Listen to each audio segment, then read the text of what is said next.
کہا کہ مدعا عوامی محاذ کے مطالبات اور اقدامات اور جو بھی نیا عمل آئندہ کا ہو اس کو آپ کے ذریعے سے اقوام بالا تک، حکومت تک اور ریاست کے بالا اداروں تک اور عوام الناس تک پہنچانے کا موقع فراہم کیا۔ مدعا عوامی محاذ کی تشکیل اور تشکیل کے مقاصد و نوعیت سے آپ سب لوگ بخوبی واقف ہیں۔ مدعا عوامی محاذ آپ صحافی حضرات کے مدد و تعاون کے بغیر ادھورا ہے۔ یہی وجہ ہے کہ مدعا عوامی محاذ کی کور کمیٹی کے مستقل ممبران میں آپ کے انتہائی اہم لوگ جو ہیں وہ کور کمیٹی کے مستقل ممبران بھی ہیں۔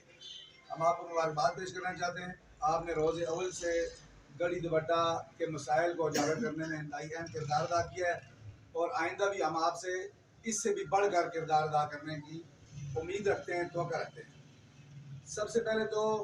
میں آپ کے سامنے یہ بات رکھنا چاہتا ہوں کہ مدعا عوامی محاذ کا جو 2-3 دن قبل اجلاس ہوا تھا اور ہم نے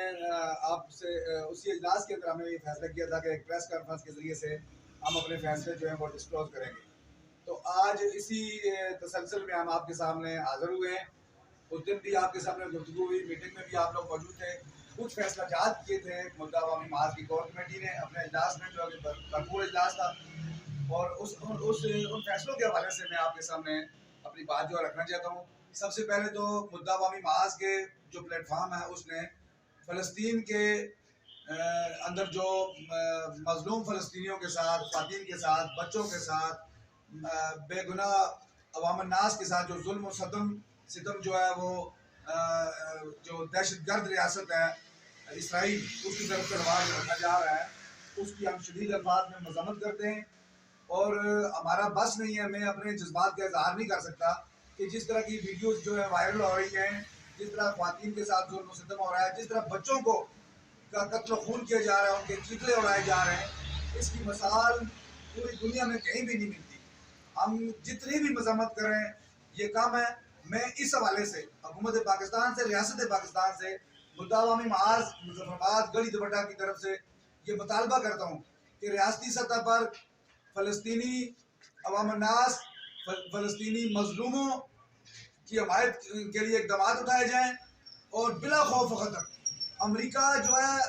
آج ان کی حمایت کر رہا ہے، لیکن امریکہ کے پریشر میں آ کر اگر ہمارے حکمران فلسطینیوں کے مظلوموں کے ساتھ نہیں کھڑے ہوتے تو میں سمجھتا ہوں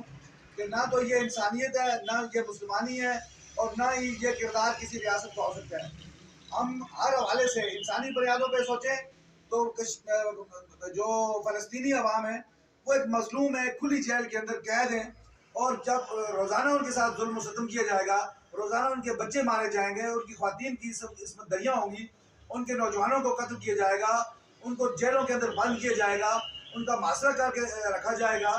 تو پھر وہ مظلوم جن کی زمینیں آپ نے چھین لی،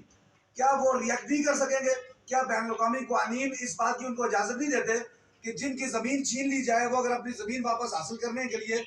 کوئی حملہ کرتے ہیں، کوئی واپس ریئیکشن دیتے ہیں تو ان کو ٹیررسٹ قرار دیا جاتا ہے؟ کیا اسرائیلی جو جابر اور ظالم اور قاتل فوج ہے وہ کمانڈوز بن جاتے ہیں اور جب محروم اور مظلوم فلسطینی حماس کی شکل میں یا کسی شکل میں واپس جواب دیتے ہیں تو وہ ٹیررسٹ ہو جاتے ہیں؟ یہ ظالمانہ اقدامات ہیں، یہ دورہ معیار ہے۔ ہم یو این او، پوری دنیا کے جو انسانی حقوق کی تنظیمیں ہیں، بین الاقوامی برادری ہے، امریکہ ہے، یورپ ہے، OIC ہے، اور جتنے بھی ادارے ہیں ان سب سے یہ اپیل کرتے ہیں، ان سے یہ مطالبہ کرتے ہیں کہ فوری طور پر مداخلت کرتے ہوئے جنگ بندی کی جائے اور فلسطینیوں کو ان کی زمینیں واپس کی جائیں، ان کی ریاست قائم کی جائے، آزاد کیا جائے، ان کو آزادی دی جائے۔ یہ ان کا بنیادی حق ہے کہ ان کو آزادی دی جائے اور اس پہ کوئی دوسری رائے نہیں ہے۔ اس کے ساتھ ساتھ ہم ریاست پاکستان سے ایک بار پھر مطالبہ کرتے ہیں کہ وہ بلا خوف و خطر